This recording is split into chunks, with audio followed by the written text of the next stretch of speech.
Hi guys, I'm Dylan. I'm the high school lounge and games room coordinator here at the San Pedro Boys and Girls Club, and today I'm going to be taking you through a little article that I found. Actually, it was sent to me by my dad, giving some details about what activities are safe to do now that we're starting to open up a little bit more out of the quarantine. And it's going to take you through some of like the higher risk activities, some of the lower risk activities, and just general kind of safety rules and precautions to be aware of.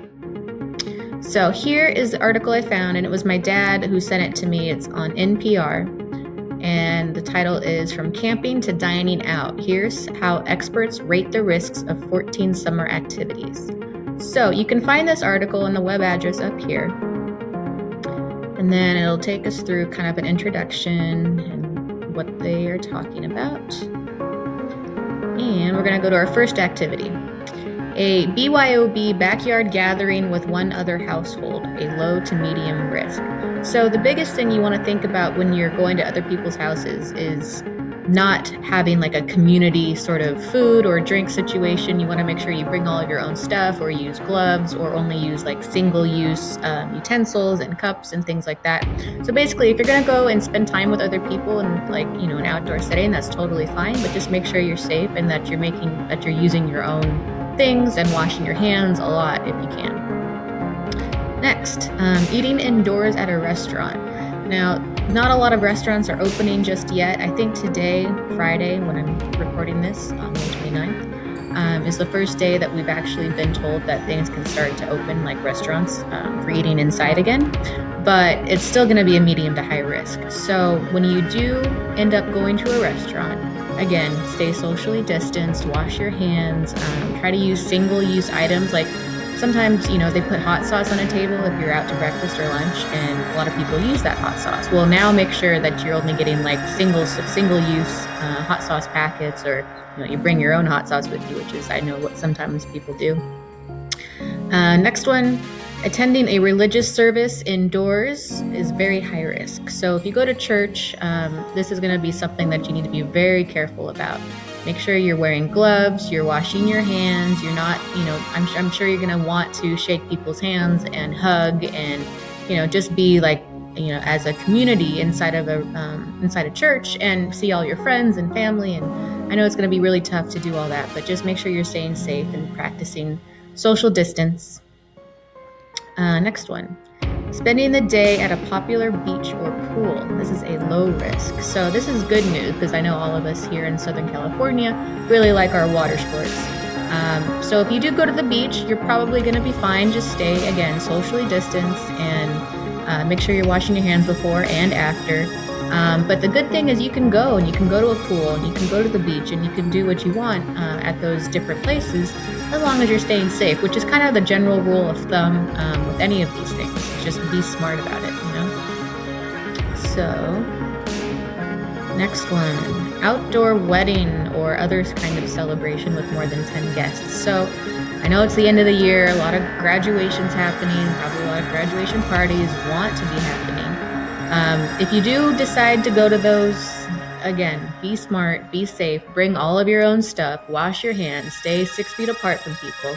But the best idea is probably to avoid those activities with the big groups of people for now until we get a little bit more stable. Go on. Using a public restroom is a low risk as long as you're, washing your hands. And the thing about the restrooms is that they're designed to be cleaned very often, which is a great thing. So you're likely not just going to pick something up, knock on wood, by touching something. But just, again, make sure you wash your hands and you're safe. Skip that one. Going on vacation. Generally a low risk if you're going to like a set-aside place with another family. Same sort of rules as before. Wash your hands, stay far apart, try not to be super in like shared spaces together.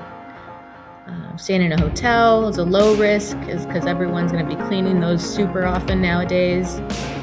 Now, this one was interesting because it's getting a haircut, a medium to high risk. Now, I have some friends who are barbers and haircutters, and I feel for them because they're going through a hard time right now.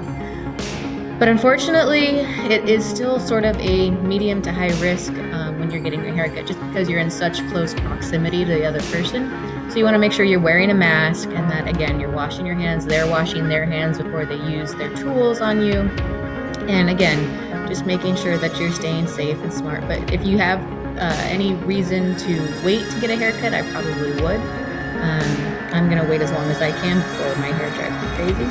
We'll see how long that lasts. Let's see, going shopping at a mall, the risk varies. If you're staying far apart, if you're wearing your mask, you're washing your hands, you should be okay. Going to a nightclub. Now, I know none of us are doing that right now, and especially all you kids who aren't 18 or 21. So just don't go to a nightclub if you're thinking about it. Just don't.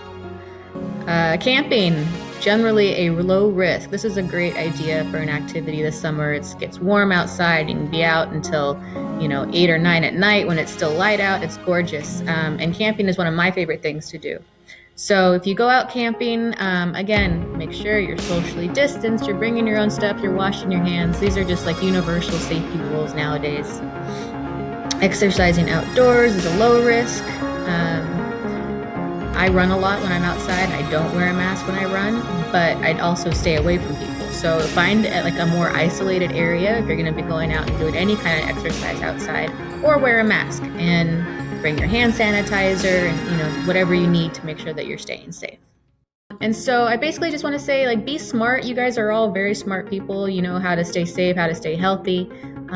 All the rules apply going forward. So you want to wash your hands, you want to wear a mask, stay 6 feet apart, but don't be afraid to go out and enjoy some of those activities that are on the lower risk side. And again, I encourage you to go and read this article. It's at npr.org.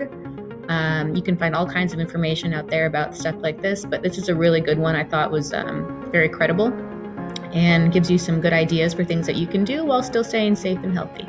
So I hope that was helpful. I found it helpful when my dad sent it to me, and I plan on going camping and running outside as much as I can, and maybe even hit up the pool. We'll see.